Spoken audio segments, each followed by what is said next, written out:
Bonjour tout le monde, bienvenue dans une nouvelle vidéo.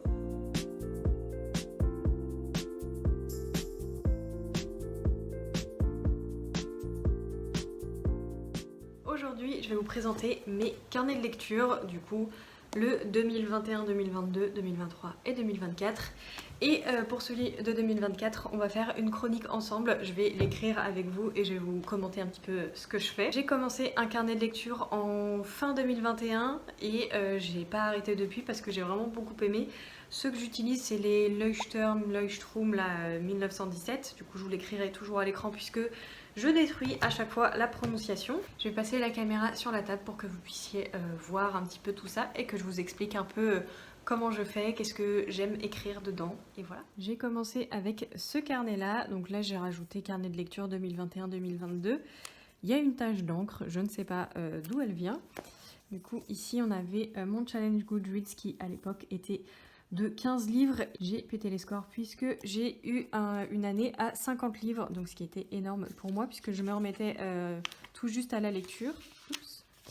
Et du coup, j'avais recommencé la lecture avec La chorale des dames de Chilbury et j'avais enchaîné avec la saga des 7 sœurs. Et comme vous le voyez, je n'ai lu que ça sur toute la fin du mois, toute la fin d'année même. Et après, j'avais enchaîné avec deux petites BD. Alors, je faisais pas des trucs incroyables en termes de présentation, j'avais pas de stickers à l'époque. J'en mets toujours pas beaucoup parce que ça me saoule très rapidement. Juste pour vous dire ce que j'ai écrit, ce qu'il y a toujours au début, il y a toujours du coup le titre, la couverture. Là c'était un coup de cœur, du coup j'ai mis des petits cœurs. Il y a le nom de l'auteur ou de l'autrice, sa nationalité, le jour où j'ai terminé le livre, ce que c'est, si c'est un contemporain, de la fiction, de la romance, enfin il n'y a jamais de romance, mais un roman historique, enfin bref, tout ça. Et sa notation, du coup il y avait 5 étoiles pour celui-ci puisque c'était un coup de cœur. Donc c'était à peu près ça partout. Ah oui, à ce moment-là, je faisais des bilans annuels, ce que je ne fais plus à l'heure actuelle parce que ça ne m'intéresse plus. Je fais des bilans en vidéo, donc ça me suffit largement. Là, il y avait eu le challenge Mars au féminin. Du coup, j'y avais mis ma palle, ce que j'avais pu lire et pas lire.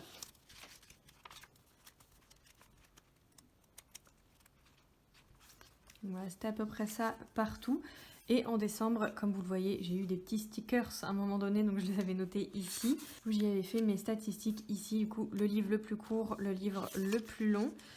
Avec moi ce que j'aimais bien faire, si c'était homme, femme, si c'était dans quelle langue je la lis, quelle était la nationalité de l'auteur, de l'autrice. Et voilà, c'était la fin du carnet de lecture. Donc c'était mon premier, j'avais beaucoup aimé l'expérience, donc j'ai décidé d'en racheter un l'année suivante qui est jaune avec une trace de noir. Là non plus, on ne sait pas trop d'où ça vient. Et celui-ci, j'ai pas encore fait la table des matières, mais je vais le faire rapidement. Pareil, j'ai refait mon challenge Goodreads où là j'étais à 50, j'avais mis ça à 50 et au final j'ai lu 89 livres. D'ailleurs, je vois que j'ai oublié de noter combien de livres j'ai lu en décembre. Et là c'est pareil, on a tous les livres lus. Pour les petites annotations, si c'est un cœur, c'est parce que c'est un coup de cœur. Les petites fleurs, c'est quand c'est un livre qui est mignon. Et là c'est quand j'ai pleuré, versé une larmichette, eu les larmes aux yeux. Voilà, donc il y en a quand même pas mal, c'est souvent le cas puisque je pleure très rapidement et très souvent. Les petites pastilles en violet prune, c'est quand c'est une autrice, et ici en marron jaune, c'est quand c'est un homme. Et comme vous pouvez le voir, il y a beaucoup d'autrices puisque je lis majoritairement des femmes parce que je suis plus attirée par le récit des femmes que par le récit des hommes, tout simplement. Pour les pages de garde, je ne fais jamais dans le sensationnel. J'aime pas faire des pages de garde, donc je préfère ne rien mettre. Mais là, comme vous pouvez le voir, c'est toujours un peu la même chose avec les couvertures. Là, je m'étais fait un programme de lecture. Je n'ai pas lu ce livre, c'était un abandon. Donc, elle est très jolie, mais elle n'est pas remplie. Et après, parfois, j'y mets quelques éléments. Là, typiquement, c'était un club de lecture où j'allais à Bruxelles. Du coup, c'était la bibliothèque de Bruegel qui faisait ça. Ou Bruegel, je sais plus comment on dit. Et j'avais adoré y participer. Du coup, je voulais le garder avec moi en petit souvenir. Pareil, j'ai refait le challenge Mars au féminin où j'ai mis beaucoup plus de livres et c'était un petit peu un échec parce que j'ai quand même pas lu grand chose de ce que t'es écrit. J'ai lu Le tatoueur d'Auschwitz, Ressac, Prière pour celles par exemple qui furent volées et Nous sommes tous des féministes. Et le reste, je ne les avais pas lus. Voilà, donc tant pis. Ah oui, j'ai fait un petit point pâle, mais bon, je l'ai pas vraiment je l'ai pas tenu, tout simplement. Et là, bah, pareil, comme je vous disais, j'ai remis le club de lecture, puisque c'était la dernière fois où je pouvais y participer, puisqu'après je déménageais, je n'habite désormais plus à Bruxelles. Après, je m'étais fait mes petites envies. Bon, c'était pour l'automne, mais au final, ça a été pour le reste de l'année. Et j'ai quasiment tout lu. J'ai juste pas lu le Agnès Grey, Jane Eyre et Le Gardien des choses perdues, mais j'espère bien les lire prochainement. Il y a eu des abandons aussi, j'ai abandonné Mexican Gothic et Du thé pour les fantômes. Et c'est ce qui me manquait aussi, je trouve, dans ce carnet de lecture là. J'avais pas une page pour mes abandons et vous allez le voir, je l'ai rajouté par la suite. J'ai mis ce petit truc là puisque c'est une amie qui m'a offert ça et je trouvais que ça allait très très bien avec le titre, donc je les ai mis juste ici. Là j'ai mis une clé, je ne sais plus pourquoi, oups vous voyez pas, j'ai mis une clé, je sais plus pourquoi, à part que je la trouve très jolie. Ici on a le challenge de la palle ultime, je m'étais fait une double page pour avoir un peu toutes les catégories. Et j'ai lu Mémoire de la forêt, Le réseau Jane, Léo de Hurlevent. Et c'est tout ce que j'ai lu ici, mais il y a certains trucs que j'ai abandonnés, comme Le château solitaire dans le miroir. Et j'ai mis en pause The Guest Cat, puisque ça me saoulait de le lire. Voilà. Et hop, on va passer directement aux statistiques. Ah oui, il y a Pilou des Bois, c'est une petite BD, je n'ai jamais parlé sur cette chaîne, mais c'est une petite BD très mignonne qui parle des différentes émotions que peut ressentir cette petite fille. Et c'était très mignon, j'ai beaucoup aimé. En ce qui concerne les statistiques, j'ai pas imprimé le livre le plus court, le plus long, parce que ça m'intéressait finalement pas tellement. Et puisqu'à chaque fois c'est souvent une BD et le livre le plus long, bah, c'est généralement Lucinda Riley parce qu'elle aime bien, en tout cas elle aimait bien faire des trucs très très longs.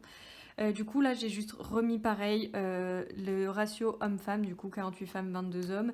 Le nombre de livres lus en langue étrangère, j'ai lu 84 livres en français, que 5 en anglais. J'en ai pas lu en espagnol cette année. Et après, il y a les genres littéraires, du coup, avec beaucoup de mangas. Et là, j'ai mis les nationalités. Et cette année, il faudrait que je recompte et que je note combien de nationalités en tout. Je vais pas le faire là maintenant parce que j'ai pas envie et j'ai un petit peu la flemme. Et puis c'est tout pour ce carnet. J'aime bien ne pas trop en rajouter dans mes carnets, j'aime bien aller dans la simplicité. Regardez comme c'est très mignon ici. Il y a du coup la même amie qui m'a offert les petits stickers nuages, elle m'a offert des petits stickers avec des chats. Et bien évidemment j'ai mis un chat noir puisque c'est comme si c'était Peterson, même si là il a l'air d'avoir le poil plus long que Peterson, mais c'est pas très très grave. Donc là j'ai fait un petit truc 2024, on s'est chauffé, on sait pas trop si c'est joli, si c'est pas joli, mais j'aime bien, voilà. J'ai mis mes petits objectifs 2024 que j'avais pas fait l'année dernière. Du coup, si jamais vous n'avez pas vu ma vidéo sur le bilan de l'année, je vous la remets dans le petit i et en barre d'infos également. Pour vous les dire rapidement, je veux lire 12 livres en anglais, 3 livres en espagnol, je veux lire 12 classiques, descendre ma palle à 5 livres, lire le matin, lire tous les jours. Je respecte pas du tout ça. Je ne lis pas tous les jours, je n'arrive pas à lire le matin, mais bon, on verra bien. Là, j'ai fait une page All Around the World Challenge, c'est juste que je veux lire de 20 nationalités différentes cette année, et je veux me concentrer surtout sur des auteurs orientaux. Et j'aimerais faire aussi beaucoup Amérique latine, parce que j'en lis pas assez à mon goût. Pour ici, j'ai refait le challenge Goodreads que j'ai remis à 50 cette année. J'ai lu 9 livres en janvier cette année. Si jamais vous n'avez pas vu, j'ai fait un bilan d'un update lecture de janvier, donc je vous le remets également dans le petit et dans la barre d'infos. Je vais colorier tout à l'heure la petite pastille pour le 10, puisque j'ai lu mon 10e livre début février. Là, j'ai refait un point pâle. Je sais pas trop à quoi il va me servir, mais bon, on verra bien. J'ai refait du coup une page abandon 2024. J'ai abandonné Emily Wilde's Encyclopedia of Fairies. Peut-être qu'à un moment donné, je le reprendrai, peut-être que je le reprendrai pas. Ce que j'aime bien avec les Lush Terms, c'est qu'ils ont 2 signés. Il y en a toujours un qui est à la page des livres lus, puisque je les recense à chaque fois. Encore une fois, vous voyez que j'ai encore beaucoup lu d'autrices pour le moment. Et du coup, c'est tout ce que j'ai lu en janvier. Je noterai le 10e tout à l'heure avec vous. Et ce qui est assez nouveau et qui se tiendra peut-être pas... Ah oui, je laisse du coup 2 doubles pages. Ce qui, je tiendrai peut-être pas toute l'année, mais j'ai fait des pales du mois. Et pour celle de janvier, j'ai plutôt bien respecté. Il y en a juste 3 que je n'ai pas lues. Et il y a eu un abandon. J'ai lu Âme miroir de Olivia Atwater, Le secret des bonbons pamplemousse. J'avais Jane Eyre que je n'ai pas lu. Emily White que j'ai abandonné. Soit je n'étais toi de Salomé Saké que je n'ai pas lu.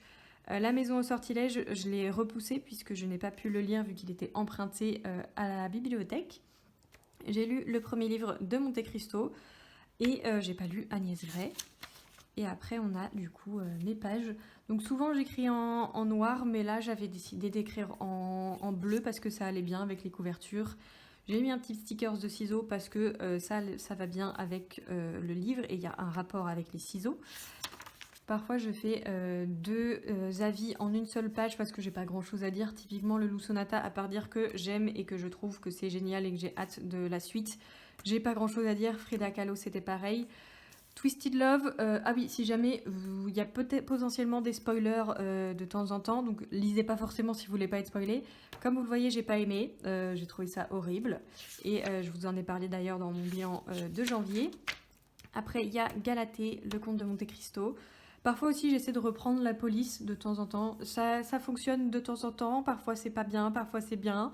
Mais je me juge pas tellement. En fait, c'est plutôt l'ensemble qui m'intéresse plutôt que vraiment des trucs spécifiques. Si c'est pas hyper bien, s'il y a des fautes d'orthographe, je m'en contrefiche. Si je trouve ça extrêmement moche, parfois j'arrache la page ou je la colle. Typiquement, là, ça, par exemple, c'est très moche. Je voulais reprendre les 4 bagues. C'est pas beau, c'est pas bien fait, tant pis. J'aime bien la police que j'ai utilisée. Là, The Gilded Cage, du coup, j'ai repris le motif de feuilles, là.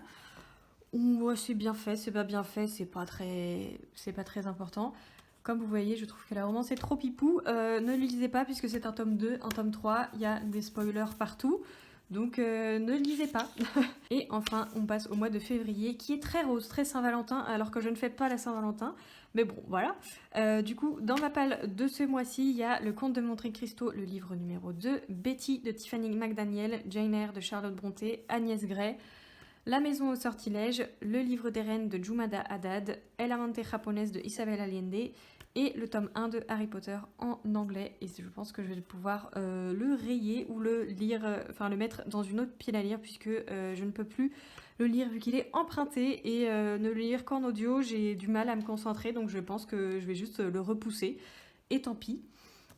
Et comme vous pouvez le voir, je n'ai pas fait ma petite page pour le livre que j'ai lu, qui est donc La maison au sortilège de Emilia Hart. C'était le livre qui était choisi pour le book club de Jurassic Jones Cecilia, c'est le Bulosaure. Donc c'est un roman à lire sur 2 mois et comme je n'ai pas pu le lire en janvier, je l'ai lu en février. C'était une très très bonne lecture.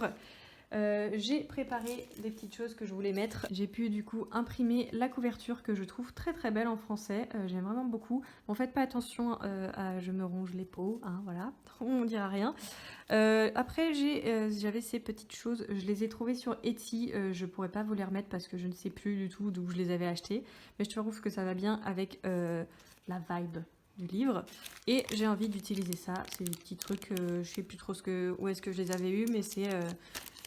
J'aime bien, donc on va les utiliser. Alors pour le matériel que je vais utiliser, j'ai plein de stylos là-dedans. Alors je suis désolée, les travaux viennent de reprendre, j'ai essayé de faire ça pour la pause midi, mais ils ont été plus rapides que moi. Je pense que je vais utiliser des tons marron pour le titre, peut-être que j'utiliserai ça également, on verra bien. Ceux-là, je les avais achetés chez Fnac, mais je sais plus comment ça s'appelle. Je vous remets la marque là si jamais vous voulez regarder. Les Ecoline, les brush pen. Tout ce que j'ai là-dedans, c'est que des stylos, des trucs que j'ai achetés à droite à gauche. Ça, c'est des stabilos là, machin. Donc je vais utiliser ça et j'ai des washi tape. J'ai choisi d'utiliser ceux-là aujourd'hui. Pour les stylos, j'utilise les Muji. Bon, c'est catastrophique, crado mon truc, mais c'est les Muji, les 0,5. J'aime beaucoup. Je trouve que la pointe est très agréable. J'aime bien écrire avec. J'aime bien le rendu qu'ils ont.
J'ai terminé ma page, c'est assez simple, comme je vous l'ai dit, je mets du coup le nom de l'auteur, de l'autrice, sa nationalité.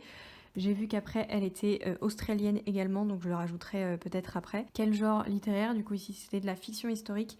À quelle date je l'ai terminé. Là j'avais des petits éléments que je trouvais allaient bien, mais en général il n'y a pas forcément tout ça. En ce qui concerne mon avis réellement concret, c'est souvent dans quel cadre je l'ai lu, est-ce que... En fait, toutes les émotions qui m'a fait ressentir, s'il y a quelque chose de particulier qui s'est passé avec ce roman, typiquement je repense encore à Mémoire de la forêt, ou les mémoires d'un chat, où là je parle vraiment du contexte, où comment j'étais avec mon amie, comment j'ai fait quand je l'ai lu, parce que du coup je l'ai lu à voix haute avec elle, donc c'était le moment qui était très important. Je voulais le retranscrire dans mon avis, et ici j'ai vraiment juste mis, j'ai parlé beaucoup des femmes, parce que c'est ce qui m'a le plus impacté dans ce roman, ce qui je trouvais était le plus percutant, un petit peu de la nature, parce que je trouve qu'elle a une place très particulière. Et vraiment, c'était tout ce que j'ai ressenti dans ce roman, c'était vraiment tout ce que j'en retiens et j'en ressors, c'est vraiment les femmes, la nature, et le lien très particulier qu'elles ont entre elles, cette grande sororité et le fait que l'autrice mette très en avant ces femmes et qu'elle... C'est comme une profonde... déclaration d'amour aux femmes, et j'ai vraiment beaucoup aimé, donc je voulais vraiment le retranscrire là-dedans. Et voilà, je pense que je vous ai plutôt bien décrit ce qu'il y a dans mes petits carnets de lecture. J'en ai terminé avec cette vidéo, j'espère qu'elle vous a plu. N'hésitez pas à me dire en commentaire si vous faites des carnets de lecture, est-ce que vous vous organisez ou pas. Je ne l'ai pas précisé, mais cette année j'ai commencé à utiliser le tableau de lecture qu'a fait Juliette, du coup livre et sortilège, si je dis pas de bêtises. Je vous mettrai sa vidéo en barre d'infos ainsi que sa chaîne. Et sur ce, je vous souhaite une très bonne journée, une très bonne soirée, et je vous dis à la prochaine dans une nouvelle vidéo. Salut!